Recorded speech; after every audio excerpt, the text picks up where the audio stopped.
வணக்கம். இன்னைக்கு என்ன வண்டி அப்படின்னு கேட்டிங்கன்னா ராயல் என்ஃபீல்டில் கிளாசிக்ஸ் 350. ஸோ இதோட ரேட் வந்து பார்த்தீங்கன்னா 210 ரூபா வருது. இதோட பார்ட் நம்பர் இதுதான் உங்களுக்கு. அவங்களே செட்டப்பாக கொடுத்துட்றாங்க உங்களுக்கு. இங்கே பாருங்கள் பின்னின் ஹோல்டரு. அதுக்கப்புறம் வந்து பார்த்தீங்கன்னா ரியர் பிரேக் ஷூ.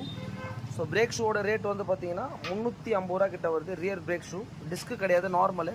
2 இண்டிகேட்டர் மாற்ற போகிறோம். ஸோ இந்த கஸ்டமர் வந்து நம்மக்கிட்ட இந்த ஒர்க்கை மட்டும் பண்ணி கொடுக்க முடியுமா அப்படின்னு சொல்லி நம்மக்கிட்ட கேட்டிருந்தாரு செட்டாக. ஸோ பண்ணி கொடுக்குறேன்னு சொல்லியிருக்கேன். ஸோ இந்த வெஹிக்கிளை வந்து மாட்டி முடிச்சுட்டு என்ன ஏதுன்றதை கண்டிப்பாக உங்களுக்கு அப்டேட் பண்ணுறேன் உங்களுக்கு.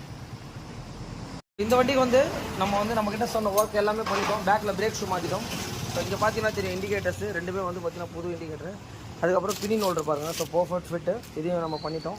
அதுக்கப்புறம் கேபிள்லாம் கொஞ்சம் ஹார்டாக இருக்குனாரு, கொஞ்சம் லூப்ரிகேட் பண்ணுங்கன்னு சொன்னாங்க. ஸோ அதையும் பண்ணி முடிச்சிட்டோம். இந்த மாதிரி எந்த ஒர்க்காக இருந்தாலும் நம்ம பண்ணி கொடுத்துட்டு தான் இருக்கோம். டே பை டே வந்து பார்த்தீங்கன்னா ஒர்க் நடக்குது.